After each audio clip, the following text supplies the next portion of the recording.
প্রিয় ছাত্রছাত্রীরা, আজকে আমরা 11-এর সেকেন্ড সেমিস্টারের কার্বোহাইড্রেট পরিপাক নিয়ে আলোচনা করব তোমাদের সামনে। আমার এই চ্যানেলটি যদি তোমাদের ভালো লাগে তোমরা সাবস্ক্রাইব করো, বন্ধুদের জানাও, শেয়ার করো, তোমাদের উপকারে লাগবে। এটা একটা গুরুত্বপূর্ণ, একটা ইম্পর্ট্যান্ট পার্ট পরিপাকের আমরা 3টি খাবারের পরিপাক আলোচনা করব। তার মধ্যে আমরা প্রথমে আলোচনা করব কার্বোহাইড্রেট পরিপাক। কার্বোহাইড্রেট জাতীয় খাদ্য কীভাবে পরিপাক করে। কার্বোহাইড্রেট জাতীয় খাদ্য তোমরা জানো, ভাত, রুটি, চিনি, শাক সবজি, আলু পটল যা আছে এগুলো সব কার্বোহাইড্রেট জাতীয়, শর্করা জাতীয় খাবার। এই খাবার পরিপাকটা আমাদের পৌষ্টিক নালীর মুখগহ্বরে শুরু হয়। মুখগহ্বরে লালাগ্রন্থি আছে যে 3 জোড়া, লালাগ্রন্থি থেকে যে উৎসেচকটা খরিত হয় সেই উৎসেচকটার নাম টায়ালিন। উৎসেচকটার নাম হচ্ছে টায়ালিন। আমি টায়ালিনের ক্রিয়াটা দেখাচ্ছি, টায়ালিন কিভাবে পরিপাক করে। টায়ালিন সিদ্ধ শ্বেতসারের উপর পরিপাক করে। উৎপন্ন করে এরিথ্রোডেক্সিন প্লাস মাল্টোজ। এরিথ্রোডেক্সিনের উপর টায়ালিন কাজ করার পর উৎপন্ন করে অ্যাক্রোডেক্সিন প্লাস মাল্টোজ। অ্যাক্রোডেক্সিনের উপর টায়ালিন কাজ করার পর উৎপন্ন করে আলফা লিপিডেক্সিন প্লাস মাল্টোজ। সেখান থেকে টায়ালিন কাজ করার টায়ালিনের ক্রিয়ায় উৎপন্ন হয় মল্টোট্রায়োজ, মাল্টোজ, আইসোমাল্টোজ। এই যে পরিপাকটা দেখছো, এই পরিপাকটা মুখগহ্বরে। কোথায় হয়? মুখগহ্বরে। মুখগহ্বরে এই কার্বোহাইড্রেট জাতীয় খাদ্যটা পরিপাক সম্পন্ন করে। এছাড়াও আমাদের মুখগহ্বরে টায়ালিনের ক্রিয়া বাদেও কার্বোহাইড্রেট পরিপাকের জন্য পাকস্থলীতে কিন্তু কোনো উৎসেচক থাকে না। পাকস্থলীতে প্রোটিন পরিপাকের উৎসেচক থাকে, পেপসিন, এটা পরে আলোচনা করব। গল ব্লাডারে যে পিত্তরসটা ক্ষুদ্রান্ত আসে, গল ব্লাডারেও কোনো পরিপাকের উৎসেচক থাকে না। ক্ষুদ্রান্ত থেকে বেশ খানিকটা পরিপাককারী উৎসেচক খরিত হয়, আর অগ্নাশয় রস থেকে পরিপাককারী কার্বোহাইড্রেট পরিপাককারী উৎসেচক খরিত হয়। কার্বোহাইড্রেট পরিপাককারী উৎসেচক অগ্নাশয় থেকে যেটা আসে সেটা হচ্ছে আইসোমাল্টেজ। ক্ষুদ্রান্ত থেকে যে উৎসেচকগুলো খরিত হয় সেগুলো হচ্ছে মাল্টেজ, সুক্রেজ, ল্যাকটেজ। মল্টেজ কি করে? মল্টোজের উপর কাজ করে। মল্টোজকে ভেঙে 2 অণু গ্লুকোজ উৎপন্ন করে বা গ্লুকোজ প্লাস গ্লুকোজ উৎপাদন করে। সুক্রোজকে সুক্রেজ উৎসেচকের দ্বারা ভেঙে গ্লুকোজ প্লাস ফ্রুক্টোজ উৎপন্ন করে, 1 অণু গ্লুকোজ আর 1 অণু ফ্রুক্টোজ। ল্যাকটোজকে ল্যাকটেজ নামক উৎসেচক দ্বারা ভেঙে গ্লুকোজ প্লাস গ্যালাক্টোজ উৎপন্ন করে। আর অ্যামাইলেজ যেটা বলছিলাম, অ্যামাইলোজকে পরিপাক করে সেখান থেকে আবার মল্টোজ তৈরি করে। মল্টোজটা আবার এখানে মল্টেজ দ্বারা ভাঙবে, দিয়ে গ্লুকোজে পরিণত হবে।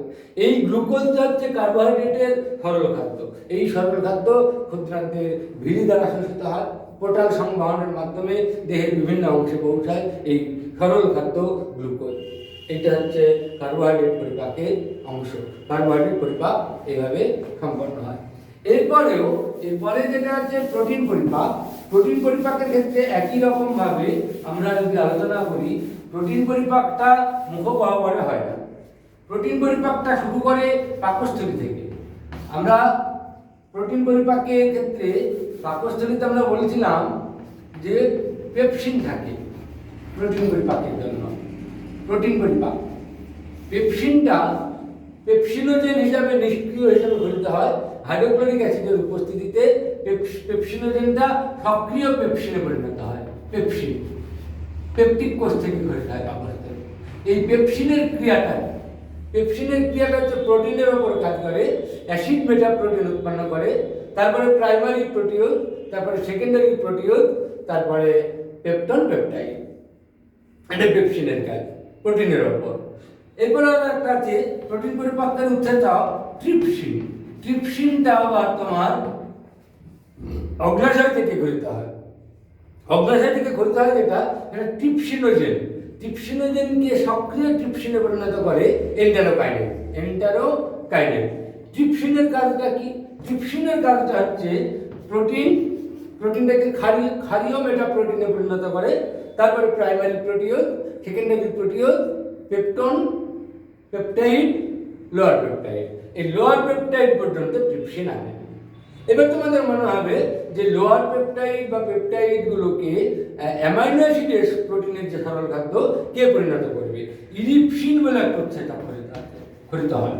ইরিপসিন ক্ষুদ্রান্ত থেকে প্রোটিন পরিপাককারী একটা উৎসেচক ইরিপসিন খরিত হয়।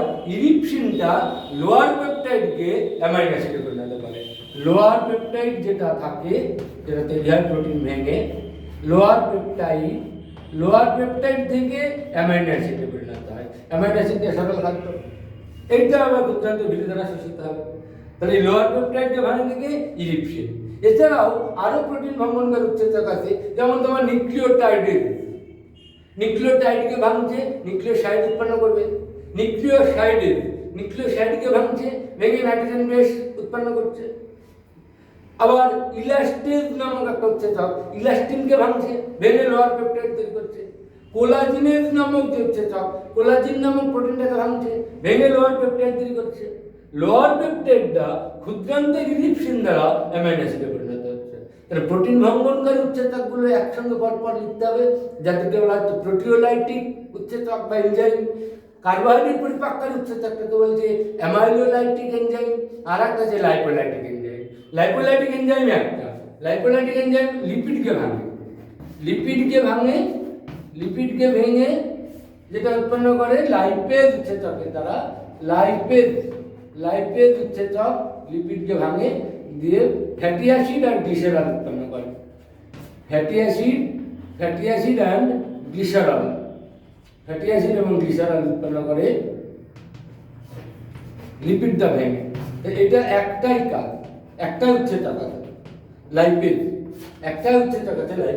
এই লাইপেজটা যদি পাকস্থলী থেকে গঠিত হয় তখন সেটাকে বলবো আমরা পাক লাইপেজ বা গ্যাস্ট্রিক লাইপেজ। যদি অগ্নাশয় থেকে গঠিত হয় তখন তাকে আমরা বলবো প্যানক্রিয়াটিক লাইপেজ।